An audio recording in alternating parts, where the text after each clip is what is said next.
اخلاص اور محبت کے ساتھ سب حضرات بلند آواز سے درود پاک اللہم صلی علی محمد وعلی آل محمد کما صلیت علی ابراہیم وعلی آل ابراہیم انک حمید مجید اللہم بارک علی محمد وعلی آل محمد کما بارکت علی ابراہیم وعلی آل ابراہیم انک حمید مجید محمد کی غلامی ہے سند آزاد ہونے کی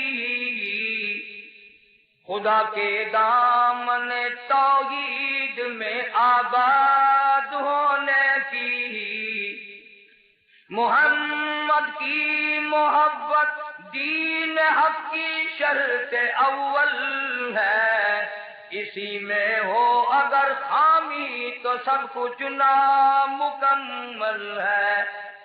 قرآن کریم کی یہ آیات جو اس وقت تلاوت کی گئی، خداوند کریم نے ان آیات میں ایک ایسے گروہ کا ذکر فرمایا، ایک ایسے طبقے کی پہچان بتلائی، ایک ایسی جماعت کی شناخت بتلائی جن کو ہم سب کی زبان میں اولیاء اکرام رحمہم اللہ علیہ مجمعین کہتے ہیں۔ ولی کے لفظی معنی دوست کے ہیں، وارث کے ہیں۔ ولی اللہ کے معنی اللہ کا دوست، اللہ کے دین کا وارث۔ بنگلے، کوٹھی، جائیداد، مربع، اقتدار، جاہ و حشم پیدا کرنے سے ولی نہیں بنا کرتا، بلکہ ولی تو اللہ اور اس کے رسول صلی اللہ علیہ وسلم کی غلامی سے بنتا ہے۔ جتنا شریعت کا زیادہ تابع دار ہوگا اتنا ہی بڑا ولایت میں مقام رکھتا ہوگا۔ ہمارے یہاں یہ دیکھنا تو لوگوں نے چھوڑ دیا کہ شریعت محمدیہ صلی اللہ علیہ وسلم کا تابع دار ہے کہ نہیں۔ ہم پیچھے پڑ گئے کرامتوں کے، فلاں ولی یوں کر دیتا ہے، فلانا ولی یوں کر دیتا ہے، فلانے ولی نے یوں کر دیا، فلانے ولی نے یوں کر دیا۔ حالانکہ دین کے اندر ان باتوں کی کوئی حیثیت نہیں، کوئی حقیقت نہیں ان باتوں کی کہ ولی ہو اور اس سے کسی کرامت کا ظاہر ہونا ضروری ہے۔ بے شمار ولی ایسے ہیں کہ ان سے ایک بھی کرامت صادر نہیں ہوئی اور انہوں نے ساری عمر اللہ اللہ کرنے میں گزار دی۔ چلو تم اگر میری بات نہیں مانتے اور میری بات تمہیں اچھی نہیں لگتی تو اپنے اس استاد کی تو مانو جس کو سارا جہان ڈاکٹر اقبال کہتا ہے۔ کہتا ہے کہ سبب تو جس کو خود سمجھتا ہے زوال بندے مومن کا بے زری سے نہیں۔ سبب تو جس کو خود سمجھتا ہے زوال بندے مومن کا بے زری سے نہیں۔ جام تیرا جوہر جو آشکار ہوا قلندری سے ہوا ہے تونگری سے نہیں۔ وہ کہتا ہے کہ اللہ اللہ کرنے سے مقام بنتے ہیں، خدا کا ذکر کرنے سے، اللہ کو یاد کرنے سے آدمی کا مرتبہ بلند ہوتا ہے، نہ کہ کرامتیں دکھاتا پھرے جب ولی بنتا ہے۔ مگر رسم و رواج کے مقابلے میں، ماحول کے مقابلے میں ایسے لوگوں کی بات بھی کوئی نہیں مانتا۔ تھوڑی سی بات مل گئی اسے لے کر کے دوڑ گئے اور اسی پر عمل کرتے رہے، اسی پر سارا عمر بسر کر دی، یہ تو کوئی حقیقت نہیں۔ قرآن کریم نے ولیوں کی پہچان بتلائی، ولیوں کی شناخت بتائی۔ فرمایا الا ان اولیاء اللہ لا خوف علیہم ولا هم یحزنون۔ خبردار وہ لوگ جو اللہ کے دوست ہیں، ان کو دنیا اور آخرت میں کوئی حزن و ملال نہیں، کوئی پریشانی نہیں۔ الہ العالمین ان کی کوئی پہچان بتا، ان کی کوئی شناخت بتا جس سے ہم لوگ ان کو پہچان سکیں، ان کا انتخاب کر سکیں۔ فرمایا الذین آمنوا وکانوا یتقون، فرمایا ولی کی سب سے پہلی علامت یہ ہے وہ خود ایماندار ہوتا ہے، بڑا زبردست پرہیزگار متقی ہوتا ہے۔ علماء اکرام نے لکھا ہے کہ بزرگ کے واقعات میں ان کے سامنے ہندوانا لا کے رکھا گیا، اللہ والے نے ہاتھ میں ہندوانا لیا اور چاقو لے لیا، پوچھنے لگے علماء اکرام سے بتاؤ ہندوانا توڑ کر کھانا سنت ہے یا کاٹ کے کھانا سنت ہے؟ علماء اکرام نے جواب دے دیا ہمیں اس بارے میں کوئی علم نہیں۔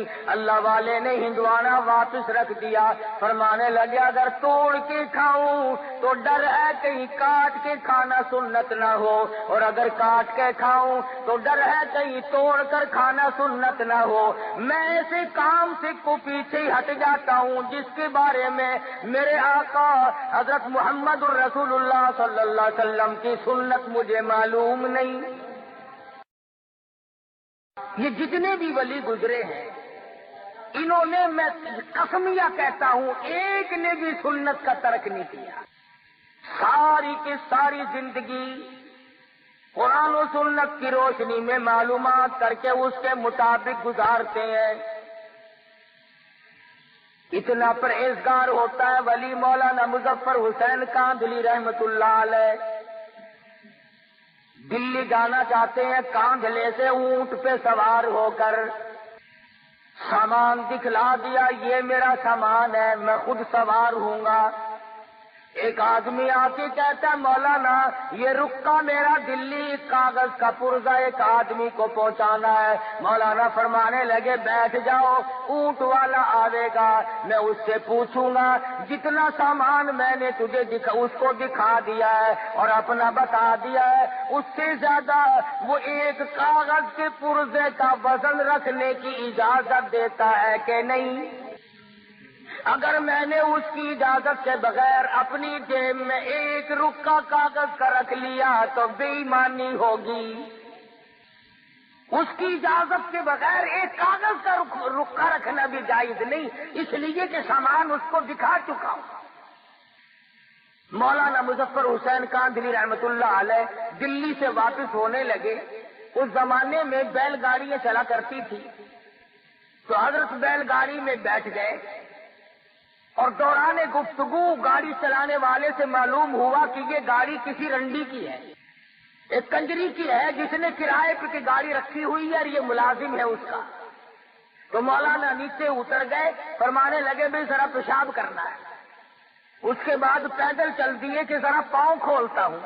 10 کوس کا سفر ہو گیا، وہ کہتا رہا مولانا بیٹھ جاؤ، انہوں نے کہا نہیں ساتھ ساتھ چلوں گا یوں ہی۔ جب 10 کوس کا سفر ہو گیا تو وہ گاڑی والا کہنے لگا مولانا میں سمجھ گیا ہوں، جب سے میں نے بتایا ہے کہ یہ ایک رنڈی کی گاڑی ہے اس وقت سے آپ اس میں سوار نہیں ہوئے، میرا خیال ہے کہ آپ اس میں سوار ہوں گے ہی نہیں۔ مولانا نے فرمایا ہاں بات تو یہی ہے۔ کہا حضرت مجھے واپس کیوں نہیں کر دیا؟ فرمایا بیٹھا اس لیے نہیں کہ گاڑی کنجری کی ہے اور تجھے واپس اس لیے نہیں کیا کہ معاملے کے خلاف ہو جائے گا۔ کس قدر تقویٰ ہوگا ان لوگوں کے پاس جو اپنی زندگی کے ایک ایک لمحے میں اللہ اور اس کے رسول کی شریعت مقدسہ کا لحاظ کرتے تھے۔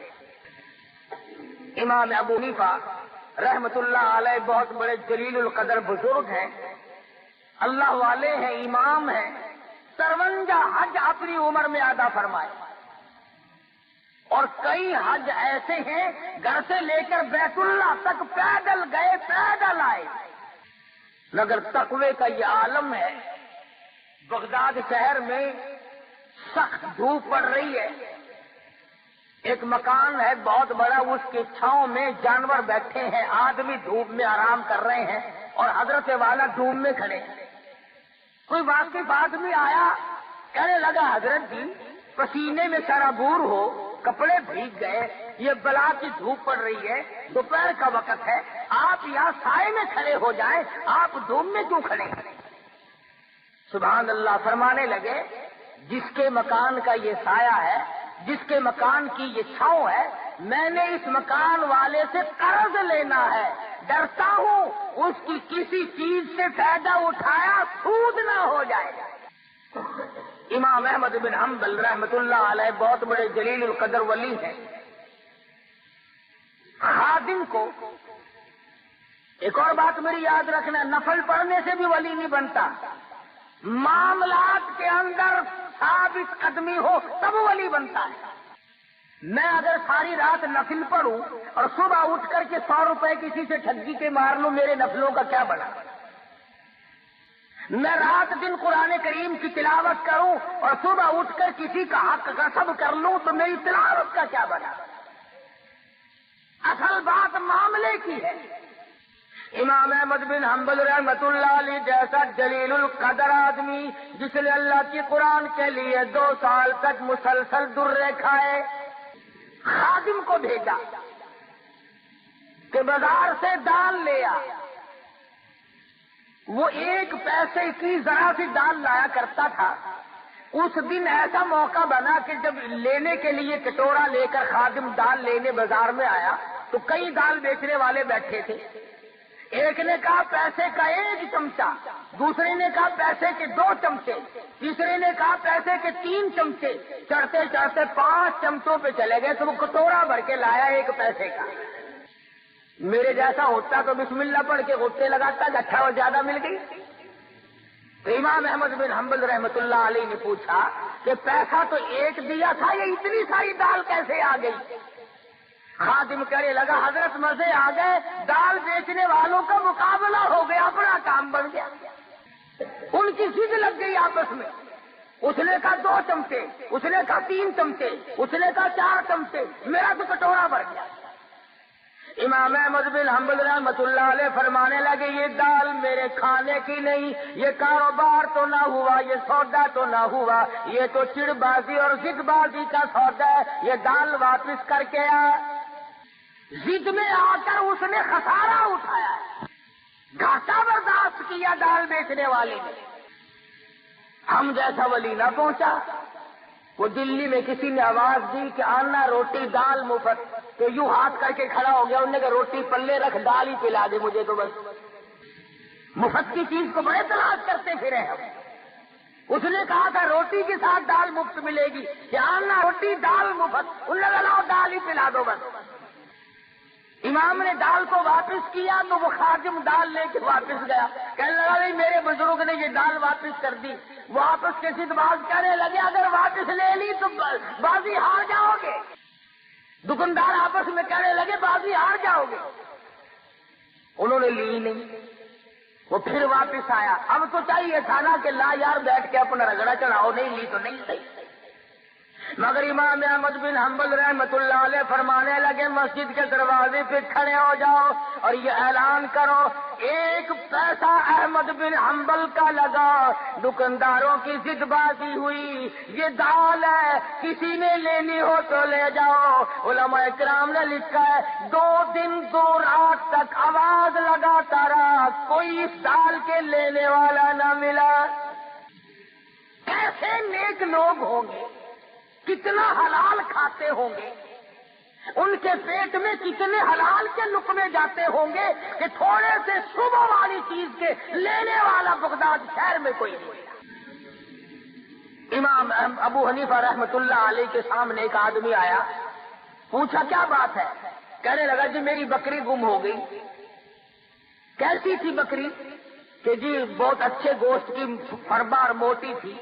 امام ابو حنیفہ رحمۃ اللہ علیہ نے معلوم کیا کہ بکری کی زیادہ سے زیادہ عمر کتنی ہوتی ہے، کسی نے بتلایا ماہر نے کہ 7 برس۔ امام ابو حنیفہ نے 7 برس تک بکری کا گوشت نہ کھایا، اس شبے میں کہ وہ بکری شاید آج کٹ گئی ہو، آج کٹ گئی ہو، آج کٹ گئی ہو۔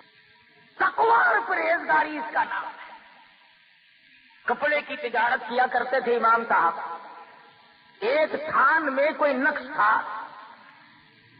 ملازم نے پوری گٹھڑی کا سودا کر دیا، اب وہ چلی گئی۔ امام صاحب نے پوچھا کہ اس میں ایک تھان تھا، اس میں نقص تھا، تم نے وہ بتایا اسے؟ کہنے لگا جی میں تو بھول گیا بتلانا.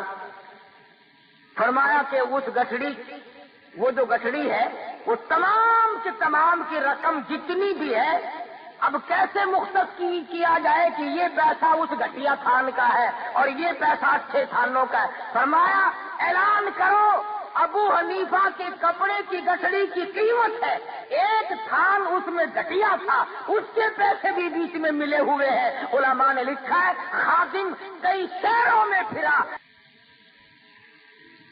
آج تو معمولی قسم کا آدمی اللہ اللہ کرنے کے لیے تیار نہیں، آج مزدور اللہ اللہ کرنے کے لیے تیار نہیں، آج معمولی سا ملازم خدا کو یاد کرنے کو تیار نہیں، آج تھوڑا سا زمین کا مالک، کچھ کاروبار کرنے والا تاجر اللہ کو یاد کرنے کے لیے تیار نہیں. ایک وقت ایسا تھا ہندوستان پر پوری حکومت ہے، ہندوستان کا حکمراں بھی ہے اور اپنے زمانے کا ابدال بھی ہے. اب تو نامعلوم میرے اور تیرے دل کو کیا ہو گیا، ہماری آنکھوں کو کیا ہوا، ہمارے دماغ کو کیا ہو گیا. خدا کی قسم ایک ولی کی تمہیں بات سناؤں حیران ہو جاؤ گے. خواجہ قطب الدین بختیار کاکی سب کہہ دو رحمت اللہ علیہ، بہت بڑا ولی ہے. بابا فرید الدین شکر گنج رحمت اللہ علیہ پاک بٹن شریف والوں کا پیر ہے، بڑے بڑے ولیوں کا پیر ہے، بڑے بڑے بزرگوں کا پیر ہے. خواجہ قطب الدین بختیار کاکی رحمت اللہ علیہ دلی میں بہت بڑے ولایت کے منصب پہ فائز ہیں. موت تو پیروں کی بھی آتی ہے، موت تو مولویوں کی بھی آتی ہے. میں نے سنا ہے کہ صدروں کی بھی موت آ جاتی ہے، میں نے سنا ہے گورنر بھی مر جاتے ہیں، میں نے یہ بھی سنا ہے کہ وزیروں کے بنگلے بھی سنسان ہو جاتے ہیں، میں نے سنا ہے بڑے بڑے تاجروں سفیروں کی کوٹھیاں ویران ہو جاتی ہے. زمین اتنوں کو کھا گئی اور کبھی ڈکار نہ لی. خواجہ قطب الدین بختیار کاکی رحمت اللہ علیہ کا آخری وقت آیا، وصیت نامہ لکھا. ہمارے یہاں تو وصیت نامے اس قسم کے ہوتے ہیں، چھوٹی کوٹھی چھوٹی بیوی کی، بڑی کوٹھی بڑی بیگم کی، فلاں رقبہ فلاں لڑکے کا، فلاں کار فلاں کی. ہم تو یہی لکھیں گے نا، اور ہم نے کیا لکھنا ہے؟ اصل تو لکھنے کی نوبت ہی نہیں آتی، گول مول گرم کر کے موت آتی ہے. فرصت ہی نہیں لکھنے کی. اور لکھے گا تو وہ جس کو موت کا یقین ہو، جس کا یہ خیال ہو کہ میری موت آئے گی. اللہ پاک فرماتے ہیں اور تم تو کیا ہو، تم سے بڑے بڑے آئے اور جب میں نے ان کو جھٹکا دیا کیوں نہ کر سکے. یہ چونکہ ولی تھے، وصیت نامہ لکھ دیا، میرا جنازہ وہ جنازہ پڑھانے کی شرطیں لکھ ماری. پہلی شرط یہ ہے میری نماز جنازہ وہ آدمی پڑھائے، وہ آدمی میرا جنازہ پڑھا سکتا ہے جس میں 4 شرطیں پائی جائیں. www.shahideislam.com میرا نماز جنازہ ہر آدمی نہ پڑھائے، ہر کوئی میرے جنازے کے لیے کھڑا نہ ہو، وہ آدمی پڑھائے جس میں 4 شرطیں پائی جائیں. پہلی شرط یہ ہے جب سے اس نے ہوش سنبھالا میرے جنازے کے وقت تک اس کی ایک وقت کی بھی، ایک دن کی بھی، ایک نماز بھی جماعت کے بغیر نہ ہوئی ہو. ساری عمر میں کبھی تکبیر اولیٰ فوت نہ ہوئی ہو. بیماری میں، دکھ میں، درد میں، سفر میں، حضر میں، کسی وقت میں بھی، کسی پریشانی میں بھی، کیسی تکلیف کیوں نہ ہو، ایک وقت کی بھی جماعت کی نماز اس کی ترک اور قضا نہ ہوئی ہو. پہلی شرط نماز جنازہ پڑھانے کی یہ ہے. اس زمانے میں لوگ ایسے مل جایا کرتے ہیں. امام ابو حنیفہ رحمۃ اللہ علیہ کے واقعات میں لکھا ہے 40 برس تک عشاء کے وضو سے فجر کی نماز پڑھی. ایسے لوگ، علامہ ایوب سختانی رحمۃ اللہ علیہ کے واقعات میں لکھا ہے کہ ساری عمر میں ایک دن ایک رکعت نکلی، اور وہ بھی ماں بڑی بیمار تھی، اس کو دوا پلانے میں دیر ہو گئی۔ ساری عمر رویا کرتے تھے کہ میری ایک رکعت قضا ہو گئی، ساری عمر میں جماعت۔ ہمیں جماعت کی پرواہ بھی نہیں۔ علماء کرام نے لکھا جماعت بہت بڑی شے۔ عبداللہ بن ام مکتوم رضی اللہ تعالیٰ عنہ مدینہ منورہ میں نابینا صحابی ہے، مدنی کریم صلی اللہ تعالیٰ علیہ وسلم کی خدمت عالیہ میں حاضر ہوا، عرض کرنے لگا یا رسول اللہ میرے ماں باپ آپ پہ قربان ہو جائیں، محتاج ہوں، معذور ہوں، مجبور ہوں، نابینا ہوں، ٹھوکریں لگتی ہیں، چکر بھی لگ جاتی ہے، نماز کے لیے آتا ہوں، اگر آپ اجازت دیں تو میں گھر میں نماز ادا کر لیا کروں۔ رحمت دو عالم صلی اللہ علیہ وسلم نے فرمایا ہاں تو مجبور ہے، گھر میں نماز ادا کر لیا کر۔ وہ ابھی پوچھ کر 10 قدم نہ گیا ہوگا کہ جبریل امین تشریف لائے۔ عرض کیا یا رسول اللہ آپ نے عبداللہ بن ام مکتوم کو گھر میں نماز پڑھنے کی اجازت دے دی، حالانکہ ایسے لوگوں کی وجہ سے دوسروں کی نماز قبول کی جاتی ہے، ایسوں کی وجہ سے تو دوسروں کی نماز مقبول ہوتی ہے، آپ نے اس کو گھر میں نماز کی اجازت کیوں دی؟ واپس بلایا اور فرمایا عبداللہ اذان سنتے ہو؟ جی ہاں یا رسول اللہ سنتا ہوں۔ فرمایا پھر تو مسجد میں آنا ہی پڑے گا۔ جماعت کی نماز تو کیا پڑھیں گے، ہمیں صحیح معنوں میں جمعہ پڑھنے کی بھی توفیق نہیں۔ تو خواجہ قطب الدین بختیار کاکی رحمت اللہ علیہ نے پہلی شرط لکھ دی، میری نماز جنازہ وہ آدمی پڑھائے جس کی تمام عمر میں کبھی بھی کسی حال میں بھی اس کی ایک وقت کی بھی جماعت کی نماز قضا نہ ہوئی ہو۔ فرمایا دوسری شرط یہ ہے میری نماز جنازہ وہ آدمی پڑھائے جس کی تمام عمر میں کبھی بھی بیماری میں، سفر میں، کبھی بھی کسی حال میں بھی اثر کی سنت قضا نہ ہوئی ہو۔ اب یہ ولی ہے، دیکھو کیا کیا شرطیں اپنے جنازے کے لیے لکھ رہا ہے۔ فرمایا میری نماز جنازہ وہ آدمی پڑھا سکتا ہے جس سے فرض تو کیا، واجبات تو کیا، ضروری نماز تو کیا، اثر کی سنتیں جو نفل کے درجے میں ہے وہ بھی کبھی اس سے قضا نہ ہوئی ہو۔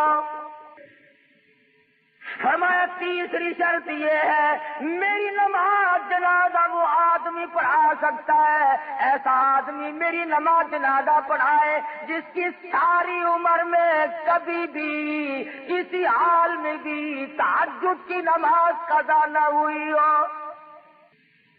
نبی کو خدا حکم دیتا ہے کہ رات کو اٹھ کر میری یاد کر، ولی ساری رات عبادت میں گزارتا ہے۔ ہمارے زمانے کے بعض پیر سے پوچھو نا حضرت جی نماز نہیں پڑھ دے، اچھے میں مدینے پڑھ کے آنا، میں مدینے پڑھ آیا، روٹی اتھو رگڑدا ہے، سارے کھانے تے پینے تے پہننے تے سارا رگڑا اتھوں چڑھدا ہے تے نماز مدینے پڑھدا ہے۔ خواجہ قطب الدین پیر ہے، ولیوں کا ولی ہے، بہت بڑا بزرگ کہتا ہے میری نماز جنازہ وہ آدمی پڑھائے جس کی ساری عمر میں ایک دن کی بھی تہجد کی نماز قضا نہ ہوئی ہو۔ یہ 3 شرطیں جو تھی یہ تو تقوی کی تھی، اللہ اللہ کرنے کی تھی، نماز جماعت کی، اثر کی سنتیں، تہجد کی نماز یہ تو کرنے کی تھی، اور چوتھی شرط ان سے بھی مہنگی، چوتھی شرط ان سے بھی زیادہ مہنگی اور گرم ہے اور بہت زیادہ سخت ہے۔ فرمایا لوگوں میری نماز جنازہ وہ آدمی پڑھائے جس کی تمام عمر میں کبھی بھی کسی حال میں بھی ساری زندگی میں غیر عورت پہ اس کی کبھی نگاہ نہ پڑی ہو۔ میری نماز جنازہ وہ آدمی پڑھائے جس نے ماں، بہن، بیٹی، بیوی کے سوا 5ویں عورت کو نگاہ سے نہیں دیکھا۔ یہ مسئلہ سب سے زیادہ مشکل ہے۔ انتہائی مشکلات میں سے ایک یہ مسئلہ مشکل ہے کہ کوئی غیر عورت کو نہ دیکھے. تم اگر نہ دیکھنے کی کوشش کرو گے تو وہ ٹکر مارتی ہے، کرے کیا؟ بچ کے کیسے جاؤ گے؟ بعض بے وقوف لوگوں کو کہتے ہوئے سنا، ہمارے گھر کے تو بہت سیانے اور ہوشیار ہیں جی، اپنے بھی میرے بھی کپڑے خود ہی لے آتے ہیں، گھر کا سودا پتا بھی خود ہی لے آتی ہے. کیا انسانیت ہے، یہ مردانگی ہے. تیرا کیا مرد پنا ہوا؟ عورت کی کمائی کھا کے گزارا کرنے والا کبھی مرد ہو سکتا ہے؟ ڈوب کے مر جانا چاہیے ایسے مرد کو جو عورت کی کمائی کھاتا. آج تیرا دیوالیہ نکل گیا اور احساس تک نہیں کہ ہو کیا رہا ہے. مصر کے کمانڈر نے، فاروق اعظم رضی اللہ تعالی عنہ کا زمانہ اور دور ہے، مصر کے کمانڈر نے خط لکھا فاروق اعظم کو کہ حضرت ایک بہت بڑی مشکل آ پڑی، ایک بہت بڑی پریشانی آ پڑی، اس کا علاج لکھو، میں تو بڑا پریشان ہوں. اور وہ یہ کہ میری فوج، مسلمان فوج ایک علاقے سے گزرنی ہے اور رستہ کوئی نہیں. عیسائیوں نے سازش کی ہے، عیسائیوں نے تدبیر بنائی، مکر کیا ہے، اور وہ یہ کہ سینکڑوں لڑکیوں کو اکٹھا کیا، خوبصورت لڑکیوں کو انتخاب کر کے چھانٹ کے ان کو لایا گیا، ان کو ہار و سنگار کیا گیا، ان کو زیب تن کیا گیا، ان کو گانا بجانا اور ڈانس گانا بجانا یہ مجلس چلائی. مسلمان جب قوم فوج ادھر سے گزرے گی تو یہ لڑکیاں ناچیں گی، گاویں گی، تاکہ مسلمان کے دل میں میل آ جائے.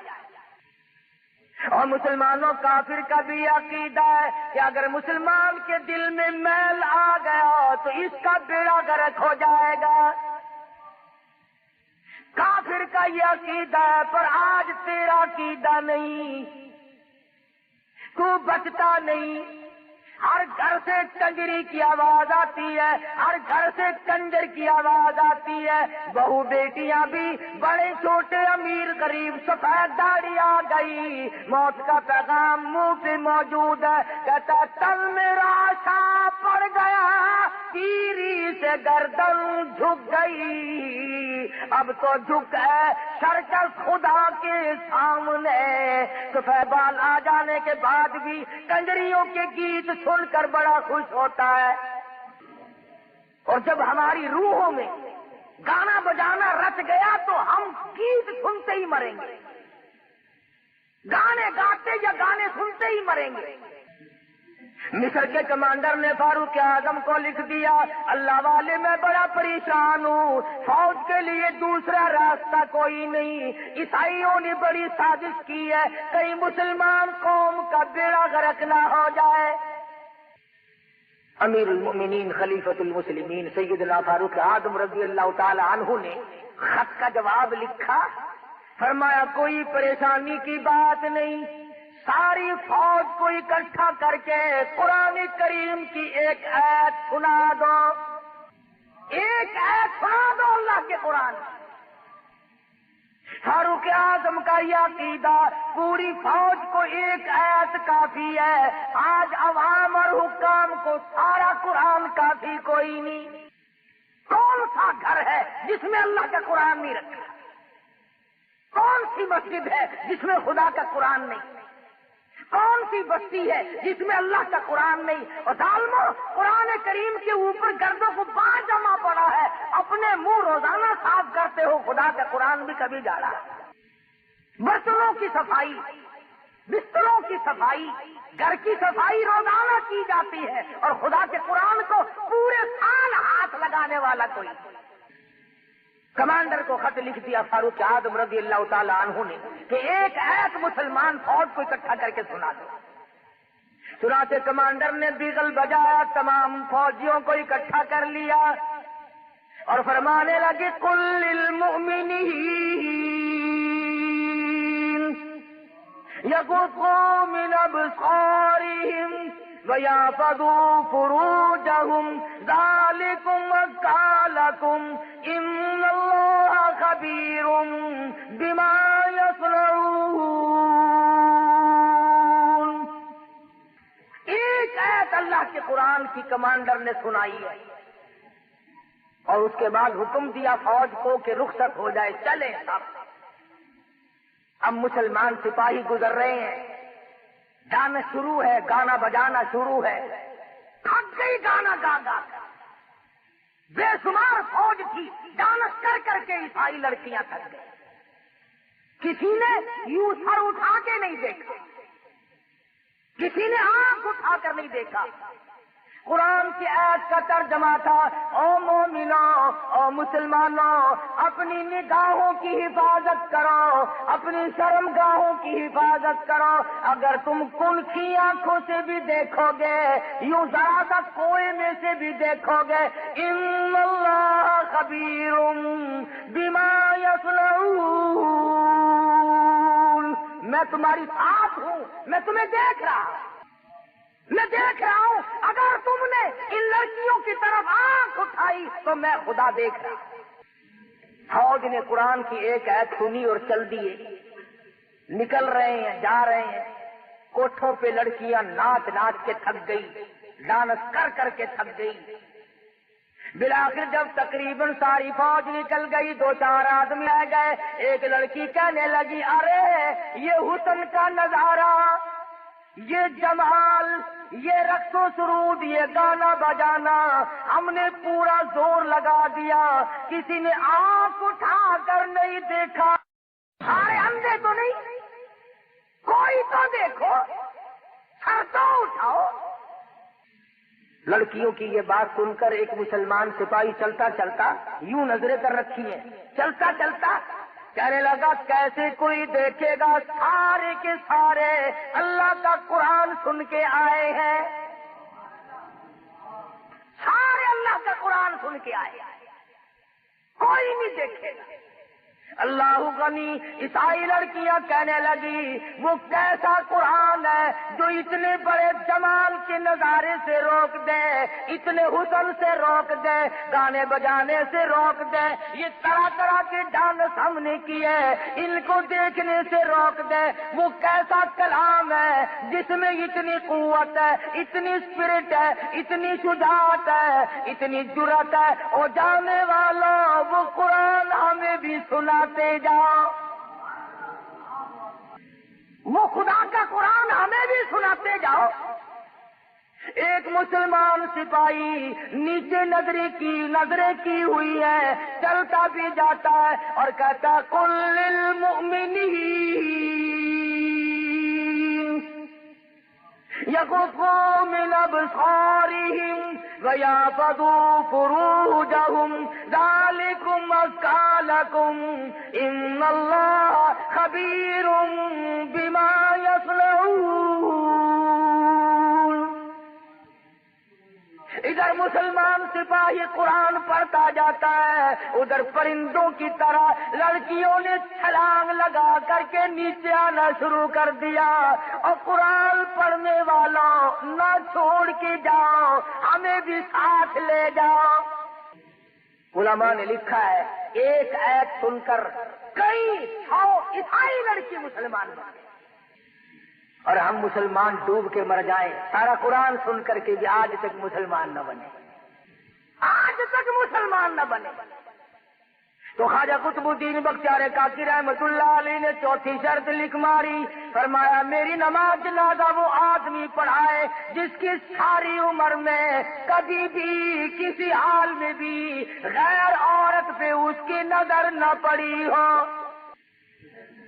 دلی میں خواجہ قطب الدین بختیار کاکی رحمت اللہ علیہ کا انتقال ہو گیا۔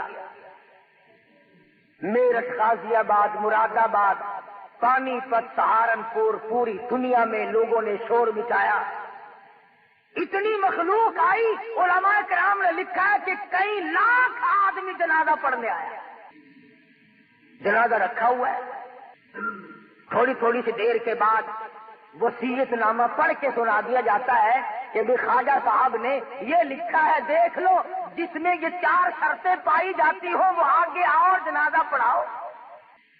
مفتی موجود تھے، قاضی موجود تھے، قاری موجود تھے، عالم موجود تھے مگر اپنے اندر چاروں شرطیں مکمل نہیں دیکھتے تھے. کسی نے ہمت نہ کی کہ آگے بڑھ کر جنازہ پڑھا. سچائی کا زمانہ تھا. خواجہ قطب الدین بختیار کاکی رحمت اللہ علیہ کا جنازہ رکھا ہے. سارا دن گزر گیا. علماء موجود ہیں, محدثین موجود ہیں, بڑے بڑے ولی موجود ہیں, مگر کوئی جنازہ پڑھانے کی ہمت نہیں کرتا. بالآخر شام ہوئی. ایک آدمی اگلی صف میں سے نکلا اور خواجہ قطب الدین بختیار کاکی رحمت اللہ علیہ کے جنازے کے قریب پہنچا اور منہ سے کفن کا کپڑا اٹھا کے کہنے لگا, او اللہ والے, سمجھ گیا ہوں, جانتا ہوں کسے لکھ کے گئے ہو, کسے حکم دے رہے ہو. او خواجہ تجھے کیا ملا؟ میرا حال یا رب جانتا تھا یا خواجہ جانتا تھا, اور تجھے کیا ملا میرا راز فاش کر کے؟ میں چاہتا تھا تیرے سوا, میرے رب کے سوا میرا حال دنیا میں کوئی نہ جانے. میں نے مخفی زندگی گزاری ہے, اب بڑی مجبوری ہے, آپ نے شرطیں لکھ دی. اب اگر میں اپنا راز چھپاتا ہوں تیرا جنازہ پڑھانے والا کوئی نہیں, اور اگر تیرا جنازہ پڑھاتا ہوں پھر میرا راز باقی کوئی نہیں. یا میرا راز کھلتا ہے یا پھر تیرا جنازہ رہتا ہے. او خواجہ تجھے کیا ملا؟ خود رخصت ہو گئے, مجھے دنیا والوں کے سامنے رسوا کر گئے.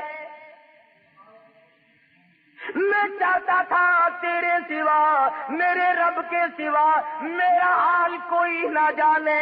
میں یوں ہی اپنے رب کے حضور جانا چاہتا تھا. خواجہ قطب الدین رحمہ اللہ کے جنازے کے قریب کھڑے ہو کر آنسو بہائے اور منہ ڈھانپ کر آیا اور کہنے لگا, لوگوں اب خواجہ کا جنازہ تو میں پڑھاؤں گا ہی, صفیں درست کرو, میں نماز جنازہ پڑھاؤں گا. چاروں شرطیں پائی جاتی ہیں. یقین کرو یہ کوئی صوفی نہیں تھا, یہ کسی مسجد کا امام نہیں تھا, یہ خطیب نہیں تھا, یہ علاقے کا پیر نہیں تھا, یہ کوئی حاجی نمازی نہیں تھا, بلکہ ہندوستان کا اس وقت کا حکمراں جس وقت یہ شرط نامہ لکھا گیا اس وقت کا پورے ہندوستان کا بادشاہ خواجہ شمس الدین التمش تھا. پورے ہندوستان کا حکمراں, اور ساری عمر میں ایک جماعت کی نماز نہ گئی. بادشاہ ہو اور تہجد کی نماز قضا نہ ہو, بادشاہ ہو اور عصر کی سنتیں کبھی نہ چھوٹی ہو, بادشاہ ہو اور بہن بیٹی اور بیوی اور ماں کے سوا کبھی عورت نہ دیکھے.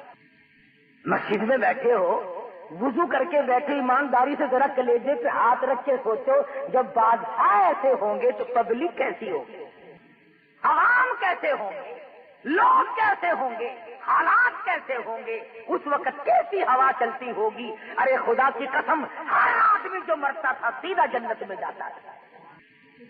اب میں تمہیں کیا بتلاؤں کہ ان کے بعد بادشاہ کیسے کیسے آئے اور کیسے کیسے ہیں. میری ساری تقریر کا ناش کر کے کوئی لوگ یوں کہہ دیں گے کہ شاخی تقریر شروع کر دی. سلطان عالمگیر مغلیہ خاندان کا بادشاہ ہے. ملا جیون رحمت اللہ علیہ کا جنازہ, اس کے استاد کا جنازہ رکھا ہے جامع مسجد دلی کے سامنے. انہوں نے شرط لکھی اس طرح کی کہ میری نماز جنازہ وہ پڑھائے جس کی ساری عمر میں کبھی تہجد قضا نہ ہوئی ہو. عالمگیر کی چیخ نکل گئی اور فرمایا, لوگوں صفیں باندھ لو, میں پڑھاؤں گا. الحمدللہ فقیر کی ساری عمر میں کبھی تہجد قضا نہیں.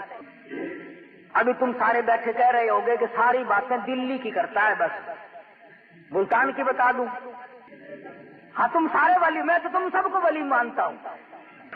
حافظ جمال صاحب کا مزار ملتان میں ہے. حافظ جمال رحمہ اللہ کا مزار ہے نا, تاریخ شاہد ہے ملتان کی کہ حافظ صاحب نے یہی دو شرطیں لکھی. میری نماز جنازہ وہ پڑھائے جس کی عصر کی سنتیں ساری عمر میں کبھی نہ چھوٹی اور تہجد کبھی قضا نہ ہوئی ہو. یہ ملتان شہر کی تاریخ گواہ ہے. صبح رات کو انتقال ہوا, سارا دن جنازہ لیے بیٹھے رہے, کوئی جنازہ پڑھانے کی جرت نہیں کرے. شام ہو گئی, ایک شخص آیا، اس کے پیروں پہ گرد و غبار پڑا ہوا تھا، کپڑوں پہ گرد و غبار تھا، ایسا معلوم ہوتا تھا کہ دور کا مسافر پیدل چل کے آیا۔ جنازے کے قریب کھڑا ہو کے کہنے لگا صف درست کرو میں جنازہ پڑھاؤں گا، صف درست کرو میں جنازہ پڑھاؤں گا حافظ جمال کا رحمہ اللہ۔ میرے تیرے جیسے دوڑے، وہ جی سرکار جنازہ تو پڑھاؤ گے، شرطوں کا پتہ ہے؟ شرطیں بڑی سخت ہے، ورنہ صبح سے کم سے دفنا کے فارغ بھی ہو گئے ہوتے۔ ہم یوں ہی لیے بیٹھے، سارا دن گزر گیا، جناب پتہ نہیں کہاں سے آئے چل کے جنازہ پڑھانے لگ گئے۔ فرمانے لگے الحمدللہ جب سے میں نے ہوش سنبھالا آج تک فقیر کی تہجد قضا نہیں ہوئی۔ فرمایا آج تک جب سے میں نے ہوش سنبھالا دیگر کی اثر کی سنتیں میری قضا نہیں ہوئی۔ او اللہ والے تو کون ہے؟ فرمانے لگے میں خیر پور ٹاما والی سے چل کے آیا ہوں، ذات کا کمبھار ہوں، خدا بخش میرا نام ہے۔ بتانا یہ چاہتا تھا کہ ہم تو ولی ایسے لوگوں کو مانتے ہیں، اب تم ان کو ولی مانتے رہو۔ لڑکی کا لڑکا بنا دیا، لڑکے کی لڑکی بنا دی، چمٹے والا پیر، طبلے والا پیر، ہارمونیم والا پیر، میرا قرآن والا پیر، نبی کی حدیث والا پیر۔ حضرت مولانا خواجہ خان محمد صاحب دامت برکاتہ میرے پیر و مرشد ہیں، خان کا سراجیہ والے۔ خدا کی قسم مجلس میں بیٹھ کے تو دیکھ اللہ یاد آ جائے۔ اگر طبلے اور ہارمونیم کھڑکانے سے ولی بنتا ہے تو پھر عطا اللہ ملنگ سب سے بڑا ولی نہیں؟ ہاں سوچ تو ذرا، خدا کے بندوں کچھ انصاف کرو، اپنے دل میں انصاف کرو، کچھ جا کر دیکھو، قبر میں جانا ہے آخر۔ اس لیے اچھے ولیوں کی، اچھے پیروں کی شناخت کرو، پہچان کرو۔ اللہ پاک مجھے اور آپ کو سچا عمل کرنے کی توفیق عطا فرمائے۔ وآخر دعوانا ان الحمدللہ۔